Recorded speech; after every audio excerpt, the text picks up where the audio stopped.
Al-Fatihah. Bismillahirrahmanirrahim.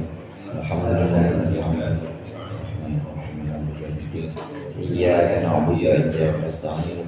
Shiratal mustaqim. Shiratal ladzina an'amta 'alaihim ghairil maghdubi 'alaihim waladdallin. Amin.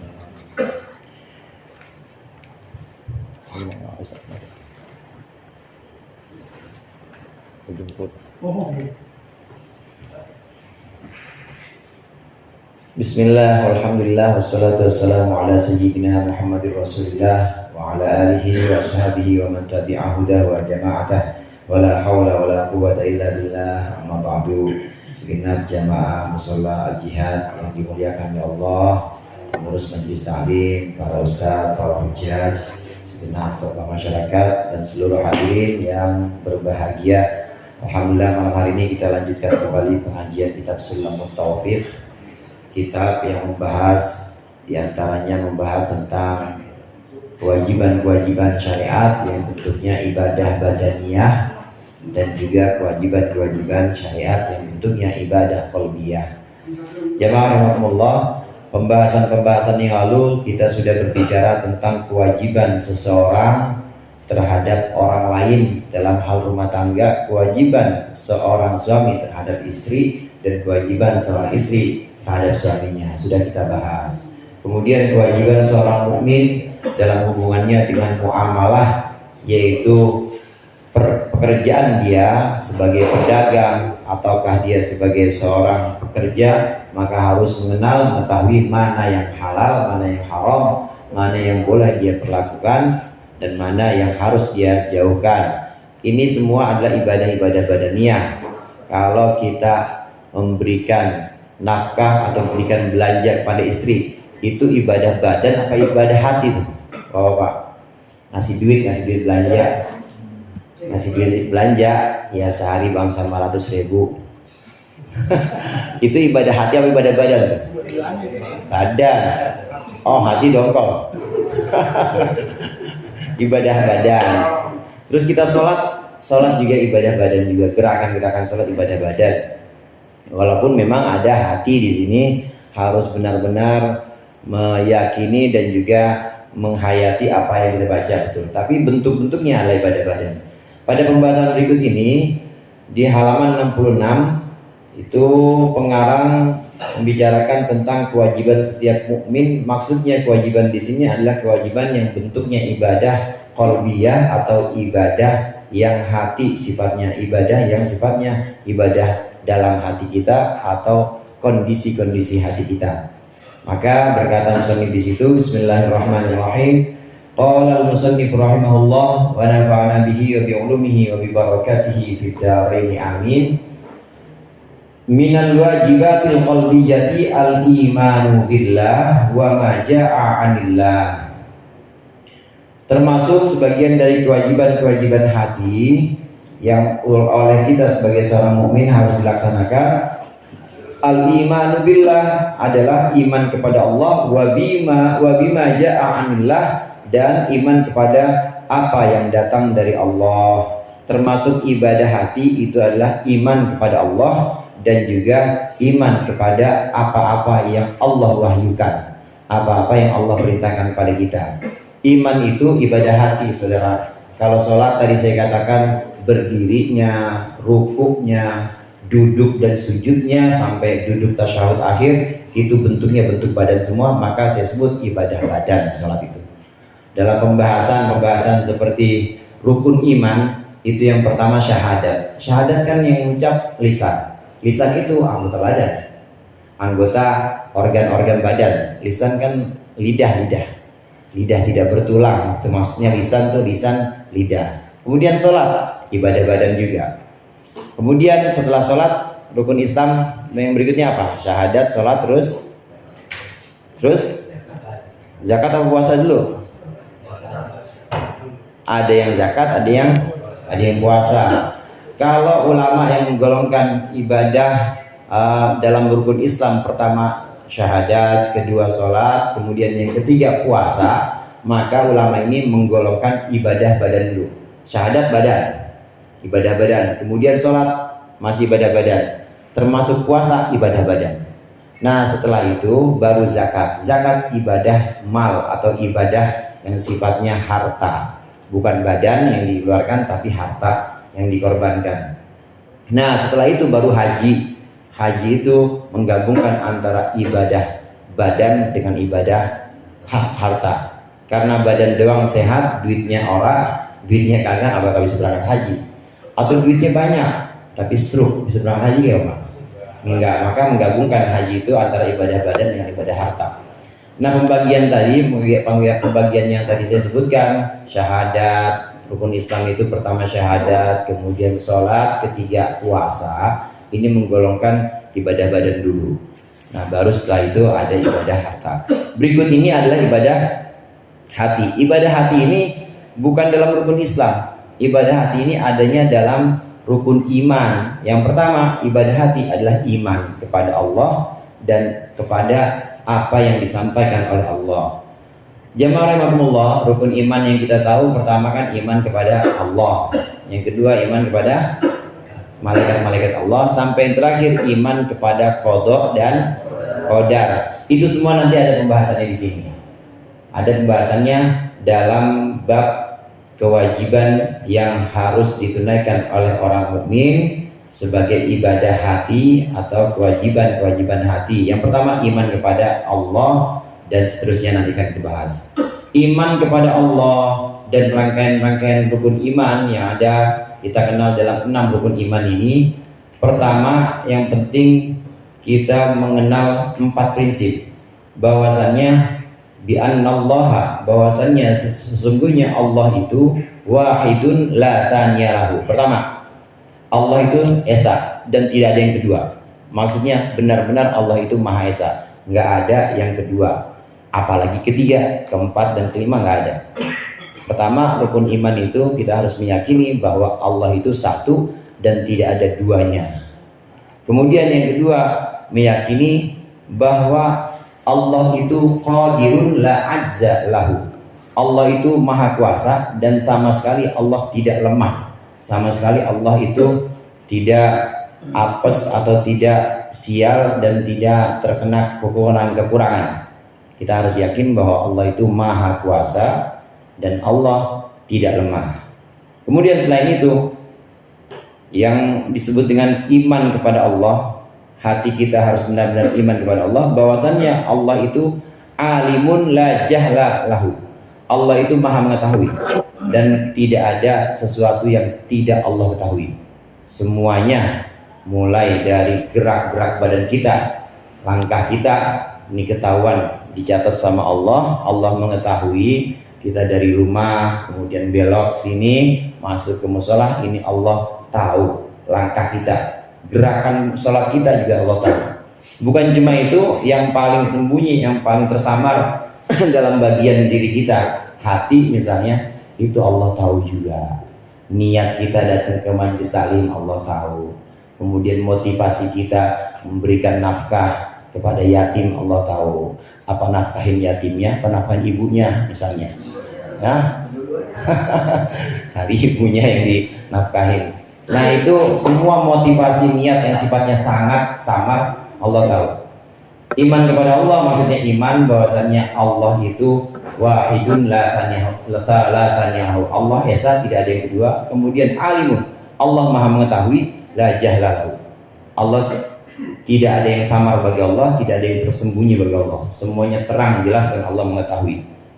Bahkan perumpamaan yang sering disebutkan dalam Al-Quran itu, Allah mengetahui jalannya semut hitam di atas batu hitam di malam hari. Allah tahu batu hitam, mati lampu Pak, mati lampu, nggak ada apa-apa, gelap semuanya. Kemudian ada batu hitam, ada semut kecil, semut hitam. Itu semut gerak, Allah tahu tuh. Allah tahu yang seperti itu. Allah juga tahu apa yang ada di dalam kotak, kotaknya di dalam laci, lacinya dalam lemari, lemarinya dalam kamar, kamarnya ada di basement, itu Allah tahu tuh. Gelap banget tuh Allah tahu. Itu artinya kita meyakini bahwa Allah Maha mengetahui dan tidak ada yang samar bagi Allah. Nah, yang keempat, saya ulang lagi, bahwa Allah satu, tidak ada yang dua, bahwa Allah Maha Kuasa, tidak ada lemah pada zat Allah, kemudian bahwa Allah Maha mengetahui dan tidak ada yang samar bagi Allah. Kita harus yakin itu. Kemudian yang keempat, iman kepada Allah itu mengakui bahwa Allah adlun la jura ma'ahu, bahwa Allah itu maha adil dan tidak ada sifat aniaya pada Allah. Kalau ada orang ditimpa musibah atau Allah tetapkan dia menerima bala, menerima cobaan, itu bukan berarti Allah nggak adil sama dia. Pasti ada hikmah yang ingin Allah berikan kepada dia. Mungkin pengen nyuci dosanya, atau mungkin juga pengen ngangkat derajatnya.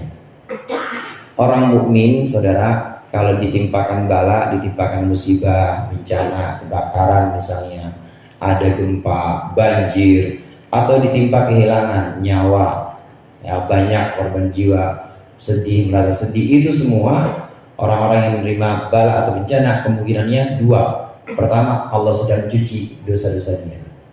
Jadi tanpa istighfar pun, tanpa dia tobat, insya Allah itu bisa terhapus dosa-dosanya dengan musibah itu. Atau kemungkinannya Allah angkat derajatnya. Maka semua yang terjadi dalam diri kita ataupun yang kita saksikan di luar diri kita, bentuknya nikmat atau bentuknya musibah atau bentuk lain dari ketetapan-ketetapan Allah, itu semua berdasarkan sifat Allah adlun la juramahu. Allah maha adil dan Allah nggak mungkin berbuat aniaya. Lagian kalau Allah berbuat aniaya juga nggak mungkin, Pak. Sekarang saya bandingkan begini.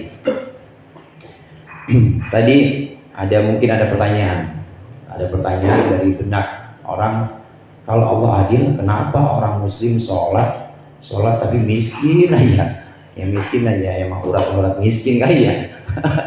dari sananya miskin. Tapi orang yang gak sholat kaya gitu misalnya. Orang yang gak sholat kaya. Kenapa kalau Allah adil bisa bersifat seperti itu?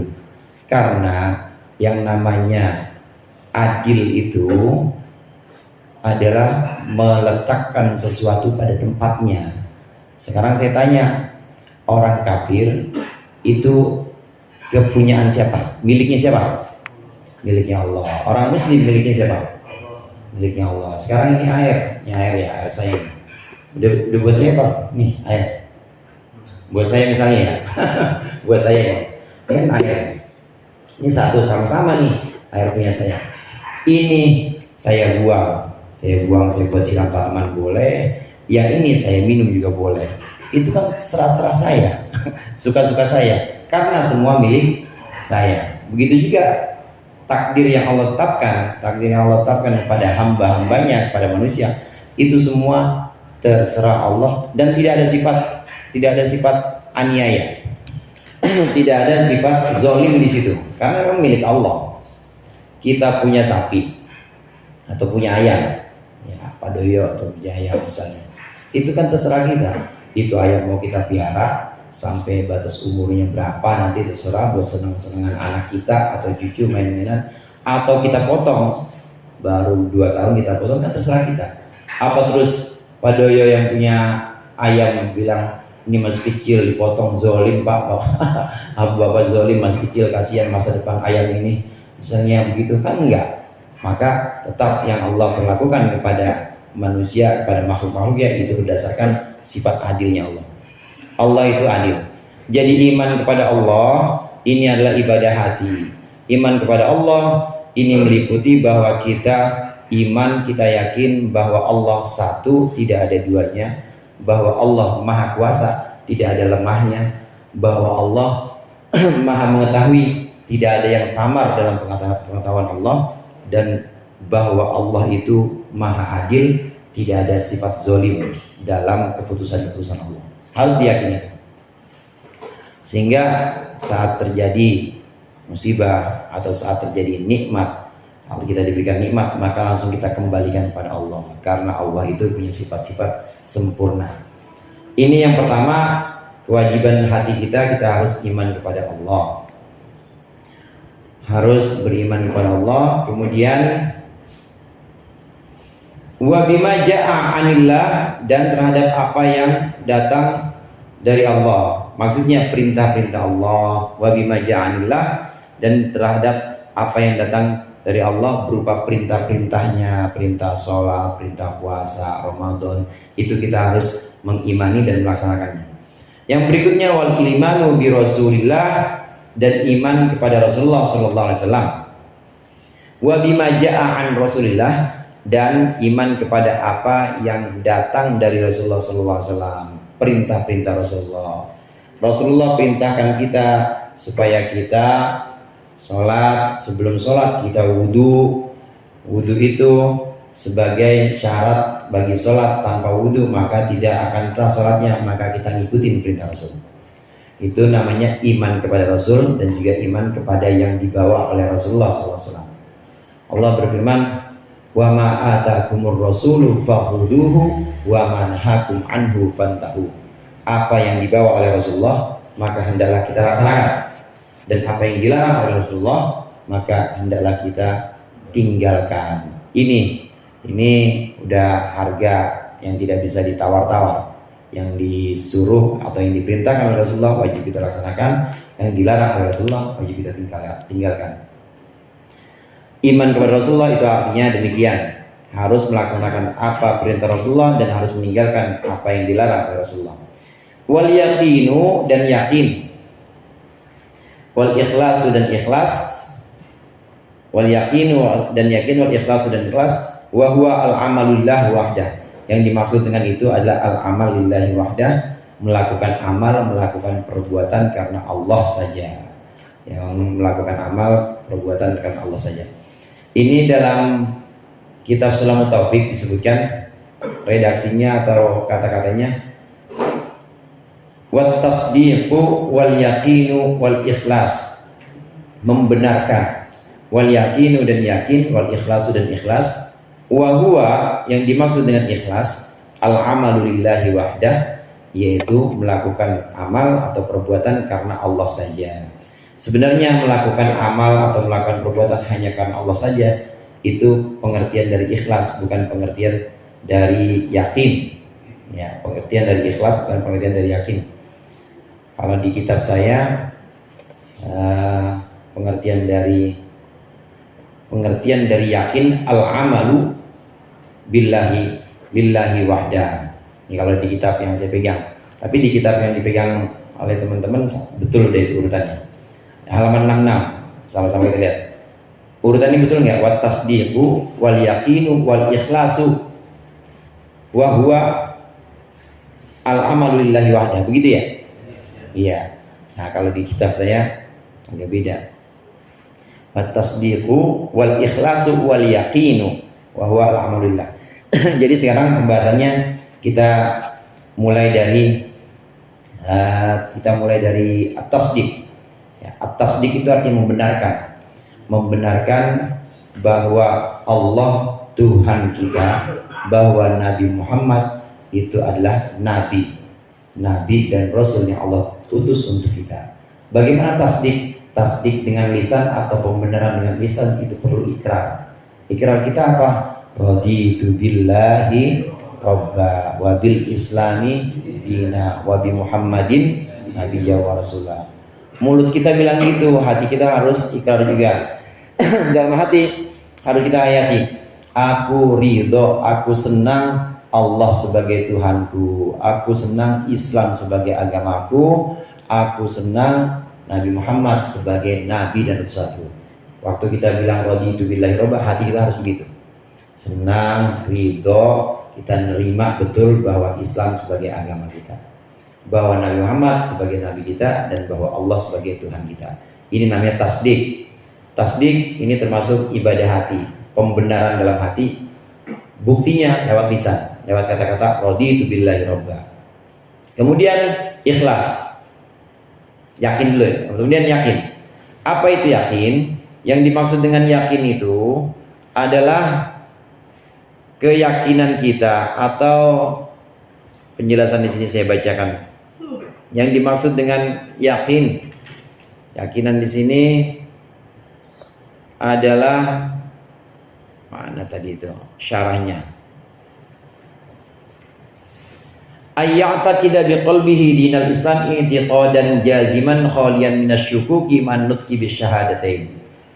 Yang namanya yakin itu adalah berkeyakinan kuat dengan iktikad kuat dengan hatinya bahwa Islam adalah agama kita tanpa sedikit pun keraguan di dalamnya, sampai kita mengucapkan asyhadu an la ilaha illallah wa asyhadu anna muhammadar rasulullah, atau dua kalimat syahadat. Dalam hati kita yakin bahwa Islam itu adalah agama yang paling baik dan tidak ada keraguan, maka itu disebut dengan yakin di sini. Yakin di sini artinya keyakinan dari hati hingga sampai kita mengucapkan syahadat bahwa tidak ada Tuhan selain Allah dan Muhammad adalah utusan Allah. Itu yakin harus memunculkan ucapan atau ikrar dari lisan yang bentuknya dua kalimat syahadat. Yakin yang seperti inilah saudara yang kemudian disebut dengan keyakinan seorang mukmin, keyakinan yang nanti menyelamatkannya dari kekal di neraka. Kita tahu bahwa dari Rasulullah SAW bahwa seorang yang dalam hatinya ada keimanan pasti masuk surga, meskipun sangat kecil keimanannya, meskipun maksiat, meskipun banyak dia melakukan dosa-dosa besar, tapi dalam hatinya ada keimanan, masuk surga. Karena orang mukmin itu tidak akan selamanya di neraka. Kalau kira-kira mampir di neraka, itu pasti dalam jangka waktu tertentu, ya paling sehari. Mau sehari? Seharinya 1000 tahun. Dalam jangka, tapi kan nggak kekal. Beda sama orang-orang kafir, orang-orang yang memang ingkar kepada Allah, ingkar kepada Nabi Muhammad. Dia tidak mempercayai bahwa Nabi Muhammad adalah utusan Allah, dia tidak mempercayai bahwa Allah adalah satu-satunya Tuhan, tapi dia bikin Tuhan lain selain Allah, namanya musyrik. Nah yang seperti ini berarti dalam hatinya tidak ada keimanan. Kalau tidak ada keimanan, maka khalidina fiha, kekal di dalam neraka. Tapi orang mukmin enggak? Orang mukmin yang dalam hatinya ada keimanan meskipun sedikit pasti masuk surga, asal ada keimanan. Nah keimanan bagaimana? Keimanan yang tadi kita bahas, yaitu keimanan, keyakinan bahwa Islam agama yang sempurna tanpa ragu sedikit pun, sehingga kita mengucapkan syahadat. Itu namanya udah ada iman.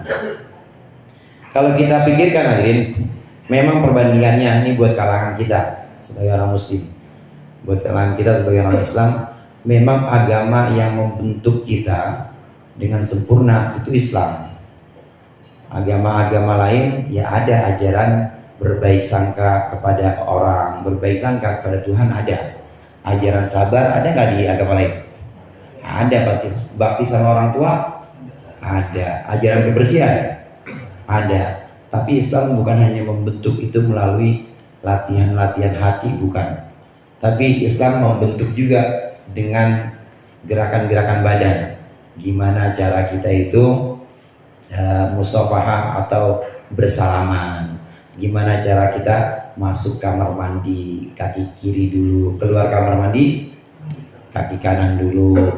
Gimana kita masuk masjid, sampai bagaimana kita buang air, itu diajarin sama Islam. Posisi badannya diajarin. Begitu juga ibadahnya mulai dari berdiri, takbiratul ihram, kemudian ruku, i'tidal. Ini semua adalah pembentukan jiwa, pembentukan ruh. Bahasa agamanya disebut dengan ruh.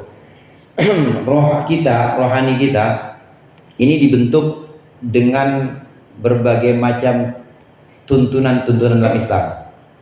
Jadi Islam bukan cuma sekedar nasihat-nasihat sabar, nasihat tentang husnuzan, bukan, tapi dibentuk dengan sholat, dibentuk dengan cara melangkahkan kaki kita, cara pakai sendal itu aja diajarin. Kemudian cara cuci tangan aja diajarin sama Islam, cara makan diajarin. Maka sangat sempurna. Dengan kesempurnaan yang demikian ajaran Islam, maka kita yakin bahwa Islam itu agama yang paling benar. Islam agama yang memang tidak ada kekurangan di dalamnya. Membentuk jiwa kita melalui nasihat-nasihat, sekaligus membentuk jiwa kita melalui perbuatan-perbuatan badan. Bagaimana cara kita jalan waktu Jumatan. Jumatan itu kita berangkat nggak boleh makruh, hukumnya kita berangkat Jumatan buru-buru, jalannya yang kalem, jangan buru-buru, apalagi sambil teriak, woi bang, udah pakai sorban, pakai gamis, tapi teriak-teriak, nah itu tidak bagus. Maka aturan-aturan atau tuntunan-tuntunan ini benar-benar membentuk jiwa kita. Islam sedemikian sempurna. Kita yakin bahwa Islam adalah agama yang sempurna, mantap, tanpa ada keraguan, dan kita syahadat itu iman. Ada orang seperti itu, yakin Islam agama yang sempurna tanpa ada keraguan, dia syahadat, besokannya dia maksiat, judi lagi, main perempuan lagi, sorga, tapi mampir dulu neraka. Mampir dulu. Kenapa sorga? Karena ada iman. Tapi tetap dicuci dulu di neraka, di laundry. Laundrynya ya 3 hari. Kalau laundry nggak ada yang sehari kan ya? Ada apa? Ya rada mahal. Kalau rada mahal berarti syafaatnya harus banyak tuh. Maka keimanan yang tadi disebut sebagai ikrar itu harus dibuktikan dengan ucapan, dengan syahadat itu. Ini yang namanya yakin.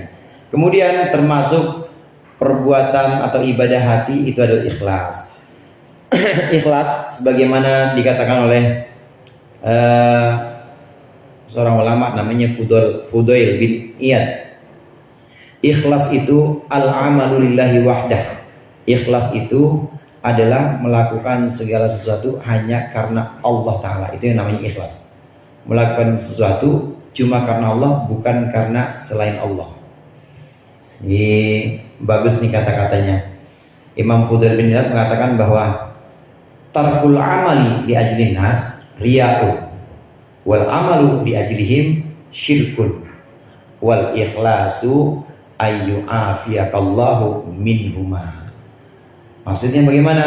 Maksudnya yang namanya nggak mau ngamal, nggak mau berbuat, tapi karena ingin dilihat orang, itu namanya riya. Contoh begini, ada orang, bang kagak ngaji bang, enggak, gue takut riya, nanti dikira gue ngaji, pengen nunjukin ke orang kalau gue ini doyan ngaji, nggak mau gue, nggak ngaji di akhirnya. Itu namanya riya. Tapi gitu, orang udah ketahuan di duitnya ada, nah kemudian nggak mau sedekah, gara-gara apa? Nggak mau masukin ke kotak amal, gara-gara apa? Takut dilihat orang, akhirnya nggak jadi amal. Itu riya. Tarkul amal li ajlin nas, riya. Dia nggak jadi ibadah karena dilihat orang, karena khawatir dilihat orang, itu namanya riya. Itu riya namanya. Orang nggak jadi pengen berangkatin umroh, nggak jadi, udah diumumin padahal sama ketua majelis taklim, yang saya pengen berangkatin umroh, pengurus ketuanya dulu dah, sama bendahara. Amin ya Pak? Amin. Udah diumumin, diviralin, udah diviralin, nggak jadi ngapa bos nggak jadi? Saya takut riya. Itu riya. Dia riya. Kenapa? Karena dalam hatinya pasti terbesit, saya pengen dilihat orang-orang bahwa saya itu tidak mau beramal karena riya, tidak mau beramal karena pandangan orang. Jadi entar-entaran aja dah, saya mau berangkatin aja, tapi nggak pakai diumumin. Padahal besok-besok dia kagak jadi berangkatin. Namanya tarkul amal li ajlin nas, riya. Orang nggak jadi amal, nggak jadi ibadah karena manusia, itu riya namanya. Nah tapi ibadah atau ngamal karena manusia, syirik. Tahu artinya syirik ya? Menyekutukan Allah. Ada orang sholat, ini bahasa kita ada orang sholat pengen dilihat mertua, namanya riya ya. Nah kalau ini menurut Imam Fudail bin Iyad itu namanya bukan riya, tapi namanya syirik, musyrik. Dia menyekutukan Allah, bukan menyekutukan Allah dengan berhala, tapi dengan mertua. Pengen dilihat sama Allah, tapi pengen dilihat mertua, namanya musyrik. Oleh karenanya kadang-kadang riya itu disebut dengan asyirkul asghar. Riya itu kadang-kadang disebut dengan syirik kecil. Orang nyumbang, ada orang nyumbang, tapi pengen dilihat, nih saya nyumbang nih, biar jadi contoh sama yang lain. Saya nyumbang 3 juta biar dilihat sama Pak RW. Lihat nih 3 juta nih, gitu Pak RW. Supaya Pak RW lihat, berarti dia menyekutukan Allah. Bukan dengan berhala, tapi menyekutukan Allah dengan Pak RW. Entar di akhirat, begitu ngelihat pahala sedekahnya 3 juta itu, mana ya Allah pahala sedekah? Mana sedekah yang mana? Enggak. Enggak ada sedekah 3 juta. Itu yang hari Rabu, malam Rabu saya akan sedekah. Oh itu, kata Allah, minta sama Pak RW. Karena kamu sedekah bukan karena saya, tapi karena Pak RW. Minta sama Pak RW. Pak RW nya lagi sibuk di sana. Ya, kan bawa stempel juga sana ya, lagi sibuk ngurusin data sana. Enggak ada sibuk-sibuk, ntar lo ngantri. Sibuk. Orang yang amal atau orang yang ibadah karena pengen dilihat orang, itu namanya syirik. Namanya menyebutkan Allah dengan orang itu. Memang kadang-kadang disebut dengan riya, karena riya itu sendiri adalah syirik kecil. Terus bagaimana ikhlas itu? Ikhlas itu kita selamat dari 2 sifat itu. Ikhlas itu kita selamat dari beramal karena pengen dilihat orang, dan juga meninggalkan amal karena pengen dilihat orang. Orang nggak ngaji, kagak, sholat jamaah enggak, dikiran juga enggak. Kenapa? Di rumah aja. Kenapa? Takut orang-orang ngelihat dia, dan takut dikira orang dia itu pamer. Akhirnya nggak jadi ngapa-ngapain, nggak jadi sedekah, nggak jadi sholat. Itu riya. Nah ikhlas gimana? Ikhlas itu kita tetap jamaah, kita tetap sholat, tetap kita sedekah, tapi kita tidak karena manusia, karena Allah. Jadi ngamal mah ngamal aja, ibadah mah ibadah aja. Jangan berhenti cuma gara-gara dibisikin sama setan. Karena suka ada setan bisikin, janganlah lo entar-entar aja masih rame, jangan masukin kotak sekarang. Itu yang begitu setan yang bilang itu. Yang bilang itu setan, karena itu adalah riya. Kita berhenti ibadah, kita menunda ibadah cuma karena pengen dilihat orang atau khawatir dilihat orang, maka itu namanya riya. Ibadah mah beda aja. Sebab kalau nggak begitu, nggak bakal ada syiar Islam. Kalau orang senantiasa mengurung diri, orang senantiasa nggak mau ngapa-ngapain, cuma khawatir dilihat orang, akhirnya Islam nggak jalan. Nggak bakal ada orang pengajian, nggak bakal ada orang selawatan. Kenapa? Ya karena khawatir dilihat orang. Sebenarnya orang yang nggak mau selawatan, kemudian nggak mau jamaah, diem di rumah aja, takut riya, itu riya.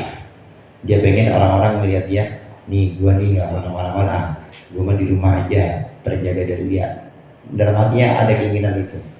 Dan hatinya ada keinginan bahwa orang-orang melihat dia, bahwa dia adalah orang yang tidak pamer. Padahal dia sendiri riya, pamer. Mendingan apa? Yang mendingan kita ketahuan sedekah, mendingan kita ketahuan jamaah, tapi minta selamatin sama Allah. Ya Allah, sedekahku, jamaahku, ngajiku ini cuma karena memperlihatkan kepada Engkau, bukan karena yang lain. Jadi ikhlas itu apa? Ikhlas itu melakukan ibadah hanya karena Allah. Jadi jangan ninggalin ibadah, jangan ninggalin amal-amal perbuatan yang baik. Kemudian termasuk diantaranya, sedikit lagi, termasuk diantaranya ibadah-ibadah hati itu adalah wan nadamu 'alal ma'asi, dan menyesal terhadap maksiat atau kesalahan-kesalahan. Menyesal pada kesalahan-kesalahan ini gambarannya seorang sudah jatuh atau sudah melakukan satu kesalahan, melakukan dosa, maka sedih. Harus nih, sedih ini adalah ibadah hati, sedih. Dan biasanya dalam hatinya itu muncul andai kemarin saya tidak melakukan itu. Walaupun nggak bisa diulang lagi, namanya kemarin kan udah lewat. Andai kemarin saya nggak mampir ke janda, pasti nggak bakal kejadian. Ada keinginan gitu-gitu, ada keinginan untuk ngulang lagi, padahal nggak bisa diulang. Tapi benar-benar hatinya sedih, itu namanya penyesalan. Beda saudara, orang yang melakukan dosa dengan penyesalan sama orang yang melakukan dosa tanpa penyesalan beda. Yang melakukan dosa dengan penyesalan, insya Allah dengan penyesalan itu aja Allah ampuni dia. Tapi kalau orang melakukan dosa nggak ada penyesalan, benar-benar itu kayak orang sombong. Ya udah salah, belagu. Udah salah, dia ngerasa bahwa dia itu bersih-bersih aja. Alhamdulillah. Maka menyesal atau sedih atas perbuatan maksiat ini termasuk ibadah juga, ibadah hati kita. Wallahu a'lam bishawab. Mudah-mudahan bermanfaat. Lebih kurangnya saya mohon maaf. Allahumma muwaffiq ila aqwamit thoriq. Assalamualaikum warahmatullahi wabarakatuh.